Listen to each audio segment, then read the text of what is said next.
Salut à toi et merci encore une fois de plus d'avoir cliqué sur ma vidéo. C'est ta première fois de passer par ici. Je m'appelle Fabrice Zopop. Dans cette chaîne, je parle de culture, je parle de science, je parle des faits de société, je parle également de sport. Voilà, si ces quatre thématiques t'intéressent, abonne-toi tout simplement à cette chaîne pour ne manquer aucune vidéo. Et si en plus de ça, tu actives la cloche de notification, alors tu recevras de manière automatique une notification lorsqu'une nouvelle vidéo sera publiée. Voilà, si entre-temps tu as des questions, des remarques, des suggestions, des critiques ou alors des propositions d'amélioration, n'hésite pas de m'écrire en commentaire. Un like me ferait énormément plaisir. Voilà, dans la vidéo d'aujourd'hui, je t'ai apporté 8 astuces comment éviter de te faire arnaquer. Si tu es présent dans les réseaux sociaux, tu vas te rendre compte que il y a tellement de vendeurs d'illusions sur les réseaux sociaux. Il y a beaucoup de milliardaires sur les réseaux sociaux. Il y a beaucoup d'experts sur les réseaux sociaux. Et je dois également dire que il peut également avoir de la bonne expertise. Lorsque tu cherches bien, lorsque tu actives ton esprit de discernement, tu peux tomber sur la bonne expertise. Il y a la bonne information sur les réseaux sociaux. Il y a aussi également la mauvaise information sur les réseaux sociaux. Donc, il y a tellement d'experts, il y a tellement de vendeurs d'illusions, il y a des personnes qui se donnent des titres qu'ils n'ont pas, il y a des personnes qui se donnent des expertises qu'elles n'ont pas, il y a des personnes même qui déclarent qu'elles ont la capacité d'avoir 800 idées par seconde. Je me demande comment c'est possible, comment c'est réalisable. Et il ne suffit pas seulement d'avoir des idées. Avoir des idées, c'est une chose, et puis implémenter ces idées, c'est une autre chose. Tu peux bien avoir la capacité de développer ces idées-là, mais est-ce que tu auras la capacité de les implémenter? Est-ce que tu auras la capacité financière, n'est-ce pas, de réaliser ou alors d'implémenter ces idées-là? Donc, du coup, il faut faire extrêmement attention. Tu dois, toi-même, lorsque tu as la recherche d'une expertise, lorsque tu veux te lancer dans un investissement et tu as la recherche de la connaissance, tu dois extrêmement faire attention. Tu dois activer ton discernement, sinon tu vas te faire arnaquer. En tout cas, dans la vidéo d'aujourd'hui, je t'ai apporté 8 astuces comment éviter de te faire arnaquer. Si tu veux en savoir plus, reste scotché. La suite, juste après le générique.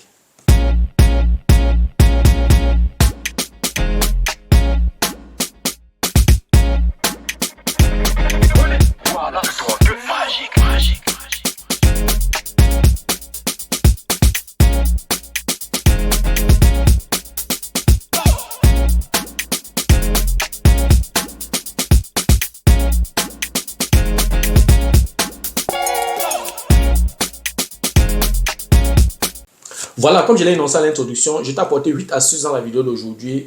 Comment faire pour éviter de te faire arnaquer. Ils sont tellement nombreux sur les réseaux sociaux, il faut faire extrêmement attention. Donc, lorsque tu veux te lancer dans un investissement, tu es à la recherche de la connaissance, tu es une proie pour ces gens. Ils sont nombreux, les vendeurs d'illusions, les vendeurs de rêves, des personnes qui se donnent des expertises qu'elles n'ont pas, des personnes qui se donnent des compétences qu'elles n'ont pas. Donc, il faut faire extrêmement attention. La première astuce, n'est-ce pas, c'est lorsque tu rencontres quelqu'un qui veut te vendre une formation, ou bien lorsque tu rencontres quelqu'un qui te propose une expertise, la première chose à faire, c'est-à-dire que la première astuce, c'est d'aller sur la base qui va t'arnaquer. Parce que généralement, qu'est-ce qu'ils font? Il va vouloir te former, il va te proposer certainement un produit qu'il va vouloir te vendre, ou alors il va vouloir te mettre dans un business où tu vas investir avec lui. Et beaucoup plus, c'est beaucoup présent également dans la communauté africaine. Donc, première astuce, tu dois aller sur la base qu'il va t'arnaquer. C'est-à-dire que quand tu te mets déjà avec lui dans une quelconque négociation, mets déjà dans ta tête qu'il va t'arnaquer. Il faudrait que pendant le déroulement de la négociation ou alors pendant le déroulement de votre collaboration, qu'il te démontre qu'il n'est pas en train de vouloir t'arnaquer. Mais tu dois déjà mettre dans ta tête, s'il ne t'arnaque pas, ça doit être une surprise pour toi. Mais si t'arnaque, ça devient une évidence parce que tu es préparé qu'il va t'arnaquer. Donc, lorsque tu t'en vas déjà dans une telle négociation, dans une telle collaboration, mets déjà dans ta tête qu'il va t'arnaquer. Ça, c'est la première astuce extrêmement importante. Deuxième astuce, celui qui se présente devant toi pour te vendre une formation, pour te vendre une connaissance, pour te vendre une expertise, pour te vendre un produit, il doit te prouver son expertise. Quelle que soit la manière, le moyen, il doit te démontrer son expertise. Quelqu'un ne peut pas seulement venir bavarder matin, midi, soir que oui, je suis ça, et puis il vient te dire, viens, je vais t'amener, je vais t'accompagner dans tel investissement. Il doit te démontrer son expertise, c'est très important. Il doit te démontrer. Même à l'école, on ne prend pas un professeur au quartier, n'importe comment, et on vient le poser là pour qu'il enseigne les élèves. C'est pas possible. Il doit démontrer son expertise. Donc, lorsque tu te retrouves devant une telle situation, lorsque tu te retrouves devant un vendeur d'illusions, ou alors lorsque tu te présentes devant un coach ou alors devant un formateur, il doit te démontrer son expertise. Ça, c'est la deuxième astuce. La troisième astuce, il doit être lui-même actif, n'est-ce pas, dans le domaine, ou alors il doit avoir déjà investi dans le domaine qu'il est en train de vouloir te mettre à l'intérieur. Il doit lui-même avoir déjà investi voilà, dans le secteur où où il est en train de te former. Si par exemple, quelqu'un vient te dire que oui, je peux te former dans l'agriculture, il doit lui-même être actif dans l'agriculture et il doit avoir lui-même ses produits agricoles. S'il n'a pas, je vais dire quoi, s'il n'a pas, il n'a pas de produits agricoles, si lui-même ne fait pas dans l'agriculture, alors sa formation est tout simplement théorique. Pour moi, j'appelle ça de la tricherie. Pour moi, c'est l'arnaque. Donc, ça, c'est la troisième astuce. Rassure-toi que lui-même est actif dans le domaine et lui-même, il a déjà fait des investissements. Parce que s'il a déjà fait des investissements, il a été confronté à beaucoup de situations, il a appris, il a fait des erreurs, il a l'expérience, alors il peut te former sans problème. Ça, c'est la troisième astuce. La quatrième astuce, tu dois, lorsque un vendeur, quelqu'un vient te vendre un produit, une formation, un investissement ou quoi que ce soit, il te présente certains rendements. Lorsque le rendement dépasse déjà 10%, tu dois déjà activer ton cerveau, tu dois activer le discernement. Il faut remettre ça en question. Parce que tout est, généralement, même quand tu vas en banque, il y a certains produits financiers que les banques te proposent. Ils vont te parler de 5%, 6%, 7%, 8%. OK? Donc, si tu vas, tu rencontres quelqu'un qui te propose déjà un investissement où le rendement annuel est supérieur à 10%, tu dois mettre dans ta tête qu'il est en train de vouloir me frapper. C'est-à-dire que tu dois déjà activer ton cerveau. Tu dois creuser davantage. Tu dois remettre en question. Oui, j'entends souvent certaines personnes, ils viennent te dire qu'il va te faire un rendement de 195%, de 350% et tout. Mais si moi, j'ai un couloir comme cela, OK, et qui me rapporte 195%, est-ce que je vais encore me donner de la peine de vendre des formations? Parce que ces formations-là, il faut préparer le contenu. Il faut organiser toute une communication. Il faut faire la publicité. Ça prend du temps, ça prend de l'argent, ça prend de l'énergie et tout. Tout ça, c'est tellement de travail. Pourquoi se donner autant de travail? Pourtant, il a son business qui lui rapporte 195%. C'est comme ça qu'il faut se questionner. C'est comme ça qu'il faut se questionner. Donc, quelqu'un ne peut pas être dans un business où c'est 195% et puis court encore derrière les formations pour avoir de l'argent. Non. Un bon industriel qui fait vraiment des chiffres n'a pas le temps pour monter, descendre, pour te présenter, pour vendre des formations. Ça n'a aucun sens. Donc, si un coach, un expert ou un milliardaire de Facebook vient te présenter un investissement, une formation, un produit, où il te fait comprendre que le rendement est supérieur à 10%, alors c'est un signal pour que tu actives rapidement ton cerveau et que tu actives déjà ta capacité de discernement. Sinon, tu vas te faire arnaquer. Ça, c'était la quatrième astuce, n'est-ce pas, pour éviter de se faire arnaquer. La cinquième astuce, c'est apprendre à croiser les informations. Ça veut dire quoi? Ça veut dire que lorsque tu veux investir dans un domaine, tu rencontres un expert dans le domaine, tu le contactes, il est en train de te former. Si tu as déjà fait toutes ces vérifications, son expertise passe, lui-même il a déjà investi dedans et tout, il s'y connaît et tout, tu te lances avec lui. Ce que tu dois faire, c'est de ne te concentrer pas seulement sur ça. Il faut essayer aussi d'interroger un peu. Tu peux même payer les consultations sur d'autres experts. Tout simplement parce que tu dois tout faire pour croiser les informations. Ce que cet expert-là est en train de te dire, il faudrait que 2, 3, 4, 5 autres experts confirment ça. Parce que s'il te dit que, voilà, une vague de pommes de terre, par exemple, c'est 8 mois. OK? C'est 8 mois. Tu t'en vas là-bas, on te dit que non, en fait, c'est 1 an. Parce que généralement, si tu fais bien, tu peux faire une vague de pommes. À 3 mois, c'est suffisant pour produire les pommes. OK? Mais tu arrives, quelqu'un te dit qu'il te fait ça en 1 mois. Ça veut dire qu'en 1 an, tu vas faire 12 récoltes. Il te dit ça parce qu'il veut, voilà, il veut te, voilà, c'est une façon de t'attirer dans le secteur. OK? Quand il t'a dit ça, tu dis d'accord, tu prends note, mais tu essaies d'interroger aussi quelques agriculteurs ou bien quelques experts, n'est-ce pas, pour pouvoir croiser les informations et vérifier la véracité, n'est-ce pas, de la formation ou alors des informations que tu as reçues chez cet expert-là. C'est comme ça, dans tout, quel que soit le domaine dans lequel tu te lances. Parce que après cette formation, tu devrais normalement te lancer, tu devrais normalement investir et c'est de l'argent. Donc, si tu n'as pas été bien formé ou alors tu n'as pas été intelligent pendant ta formation, poser de vraies questions, vérifier, comme je l'ai dit tout à l'heure, en croisant les informations, tu vas seulement consommer, et puis après, tu vas te lancer dans l'investissement et puis tu vas heurter le mur. Donc, il faut faire extrêmement attention, il faut instaurer n'est-ce pas, il faut instaurer cette stratégie de croiser les informations pour éviter, n'est-ce pas, de te faire arnaquer. Ça, c'était la 5e astuce. La 6e astuce, en fait, c'est une astuce qui est normalement logique. Donc, je vais dire, pour quelqu'un qui veut se lancer dans les investissements, il y a quand même une base, il y a un certain mindset financier que tu dois avoir. Même si tu es convaincu, la formation passe, l'investissement te passe bien, tu as tout vérifié, il a l'expertise, il a l'expérience, lui-même il est actif dans le domaine et tout, commence petit. Parce que c'est un investissement que tu touches pour la première fois. Commence petit, ok? Si possible, même dans le petit là, tu diversifies. C'est-à-dire que si tu te présentes, je ne sais pas trop, il t'a formé par exemple dans l'agriculture de plusieurs cultures. Ne te lance pas seulement dans une seule culture. Diversifie. Et quand tu diversifies, ne commence pas grand. Parce que lorsque tu commences grand et tu fais des pertes, ça peut être la première et la dernière fois. Donc, tu dois te sécuriser. Ok, donc commence petit et en commençant petit, il faut toujours, lorsque tu as reçu ce genre de formation, jusqu'à ce que tu es prêt à te lancer, il faut toujours avoir une réserve. Il faut toujours avoir un peu d'argent dans le compte, dans un compte qui ne souffre de rien. Parce qu'à tout moment, tu peux rebondir, à tout moment, tu peux perdre cet argent. Et si tu perds cet argent, tu peux être dos au mur. Donc, il faut toujours avoir une réserve. On ne se lance pas dans un investissement sans avoir une petite réserve. Donc, commence petit avec une petite réserve. C'est très important. Ça, c'était la 6e astuce. La 7e astuce, n'est-ce pas, pour éviter de te faire arnaquer, ne pas céder à la pression. Parce que généralement, ces milliardaires de Facebook, ces formateurs, ces coachs, ces experts et tout, en tout, il y a des personnes même qui sont experts, qui ont cette expertise. C'est-à-dire que de lundi à dimanche, il a cette expertise. Lundi, il a une expertise. Mardi, il a une autre expertise. Mercredi, il a une autre expertise. Donc, de lundi à dimanche, il a cette expertise. C'est incroyable. Je me demande comment ce genre de cerveau est. C'est comment? C'est élastique ou bien je ne sais pas. De toutes les façons, ils sont souvent très forts et ils te mettent une pression. Quand quelqu'un te veut te vendre un produit, lorsque il t'a parlé de ce produit, tu as écouté, après tu lui dis, je vais réfléchir. Je pense que c'est une information qui est claire.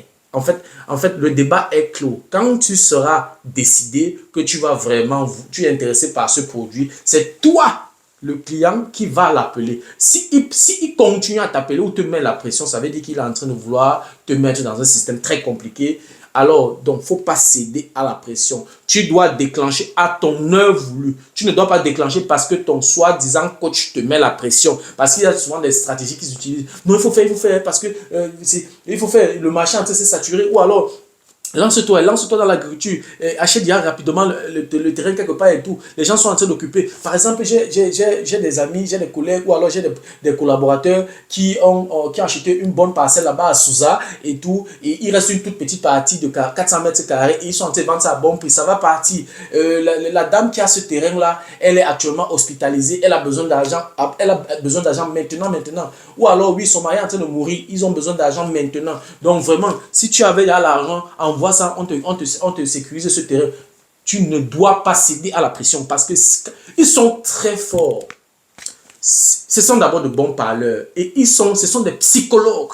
Il faut faire très attention. Et eux tous ont lu les livres sur la manipulation.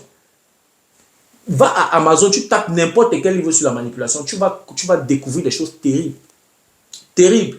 Donc, c'est parce que ma bibliothèque est un peu loin, sinon je me serais levé à aller prendre un livre sur la manipulation. Tous ont lu plusieurs livres sur la manipulation. Ce sont des grands manipulateurs et ils savent ce qu'ils font. Donc, du coup, faites très attention. Donc, lorsque tu te retrouves dans une situation où il est en train de te mettre la pression, ça veut dire qu'il est en train de vouloir te vendre un mauvais produit. Tu déclenches à ton heure voulue. Tu dois faire tes vérifications. Tu dois te rassurer que tu as déjà une bonne base financière. Tu as déjà une réserve au cas où ça ne marche pas. Tu as déjà croisé les informations. Tu as déjà vérifié la véracité de sa compétence ou alors de son expertise. Oui, et tu déclenches à ton heure voulue. Ne faut pas céder à la pression. Ça, c'était la 7e astuce. La 8e astuce, ne te lance pas dans ce genre de collaboration ou alors dans ce genre d'investissement après une telle formation. Lorsque un charlatan de Facebook est venu te convaincre, ne te lance pas en sous-marin. Il faut toujours parler à quelqu'un. C'est-à-dire que si tu as une conjointe ou un conjoint, parle à ton conjoint, parle à ta conjointe, parle à ton copain, parle à ta copine, parle à un ami proche, parle à un frère. Parle à quelqu'un, parle à un membre, parle à un membre de la famille, parle à quelqu'un de proche. C'est très important. Parce que ton regard, tu as peut-être, il a parlé, c'est avec toi qu'il a parlé. Il n'a pas parlé avec ton conjoint ou ta conjointe ou alors avec ta connaissance. Donc du coup, lui vient étant neutre, il vient avec un autre regard. Ok, parce que la plupart du temps, on t'arnaque, généralement c'est parce que tu as l'information, tu veux profiter de cette opportunité seule, tu ne veux pas dire aux autres et tout, de peur que si tu dis aux autres, ils vont venir aussi profiter de cette opportunité-là. Non, il faut parler au moins à une, deux, trois personnes. Tu vas entendre ce que les trois personnes vont te dire. Ils vont attirer ton attention je vais dire, en causant avec eux, ils vont attirer ton attention sur certains aspects. Et tu as d'abord ton idée toi-même, et puis tu écoutes encore, tu écoutes un peu voilà, le point de vue de tes proches, et puis à la fin tu fais une synthèse et tu te fais ton idée. Oui, c'est généralement comme ça qu'il faut fonctionner. Parce que, je vais dire, si tu veux faire un sous-marinage, dès qu'il t'a convaincu, c'est fini. Or, il t'a convaincu toi, il n'a pas convaincu tes proches. Donc c'est extrêmement important. C'est extrêmement important. Il faut parler à quelqu'un. Si tu n'as pas de quelqu'un, cherche une expertise. Aujourd'hui, sur les réseaux sociaux, on peut tout trouver. Tout trouver. Tu cherches, tu tapes n'importe quoi. Si c'est l'agriculture, tu cherches, tu tapes formation en agriculture. Tu vas tomber sur, tu auras des informations. Et puis, tu interroges un expert. Tout ce que l'autre expert là te dit, tu interroges là-bas. Il y a certains qui vont te dire que oui, si tu veux avoir des informations, tu dois payer la consultation. Tu es obligé, de toutes les façons, au départ, avant de te lancer dans un investissement, quel que soit le chemin que tu vas emprunter, tu vas d'abord dépenser. Et cette dépense-là, c'est normal. Chaque produit a un cycle de vie. C'est-à-dire que généralement, la courbe est comme ça.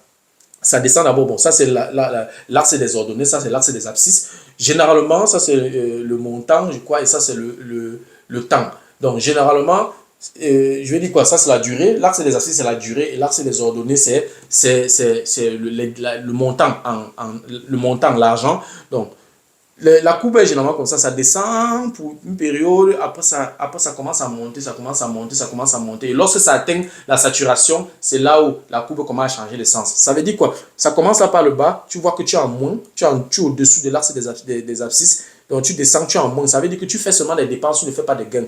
Pendant les dépenses, ça c'est le moment où tu es en train de mûrir l'idée, tu es en train de développer ton idée, tu es en train de travailler sur le projet, tu dépenses, tu fais l'étude de marché, tout, tu dépenses, tu n'as pas encore de produit, tu n'as pas encore de produit. Donc voilà, tu dépenses, à un moment donné, voilà, quand tu commences à vendre le produit, c'est là où la courbe commence à monter, tu fais des gains et à un moment donné, le marché devient saturé. La courbe change de sens et puis tu dois réfléchir rapidement donc sur un prochain produit ou bien comment améliorer ce produit là pour que ça continue à te faire des chiffres d'affaires. Donc généralement c'est ça. Donc au départ tu vas dépenser, que ce soit pour te former, que ce soit pour faire les études de marché, tu vas dépenser. Donc n'essaye pas d'épargner au mauvais endroit. N'essaye pas d'épargner au mauvais endroit. Donc si tu as déjà trouvé ton coach, ton expert qui te forme déjà, prends aussi de l'argent. Paye une contre-expertise, paye quelqu'un d'autre qui est aussi calé dans le domaine. Tu cherches à voir aussi son avis, ses idées. Si tel te dit par exemple que oui, tu peux faire les pommes en 4 fois par an, tu vas là-bas et te dit c'est impossible, tu ne peux pas faire les pommes en 4 fois par an. Il te donne les éléments, pourquoi est-ce qu'il dit ça. Tu vas maintenant essayer de toi-même de faire une synthèse. Et quand tu reviens maintenant sur ton expert, sur ton formateur, tu lui dis que bon, voilà, j'ai fait un peu de recherches, voilà ce que j'ai appris ceci.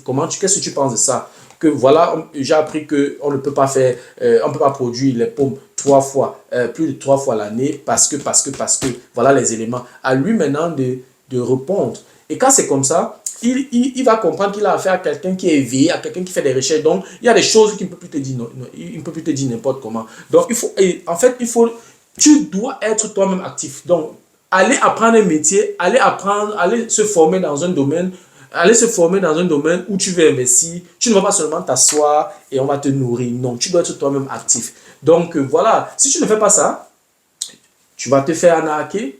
Et tu vas dépenser pour la formation. Ensuite, il va t'amener dans un investissement. Peut-être même il va te dire, donne-moi ton argent, j'ai investi pour toi. Et puis, tu vas encore sortir l'argent pour investir dans quelque chose que tu ne maîtrises même pas vraiment. Et tout. Et bienvenue les pertes. Voilà. Donc, c'était tout ce que j'avais à dire par rapport à cette thématique-là. J'espère que ces astuces voilà, vont t'aider. Et si tu as d'autres astuces, tu peux écrire en commentaire. Voilà, c'était tout pour la vidéo d'aujourd'hui. J'espère que la vidéo t'a plu. J'espère que la vidéo a été à la hauteur de tes attentes. Voilà, si la vidéo t'a plu, je te prie de la partager au maximum. Voilà, si de temps en temps tu aimerais regarder ce genre de vidéo, ou alors si les contenus de cette chaîne t'intéressent, abonne-toi tout simplement à cette chaîne pour ne manquer aucune vidéo. Et si en plus de ça, tu actives la cloche de notification, alors tu recevras de manière automatique une notification lorsqu'une nouvelle vidéo sera publiée. Voilà, si en ce temps tu as des questions, des remarques, des suggestions, des critiques ou alors des propositions d'amélioration, n'hésite pas à m'écrire en commentaire.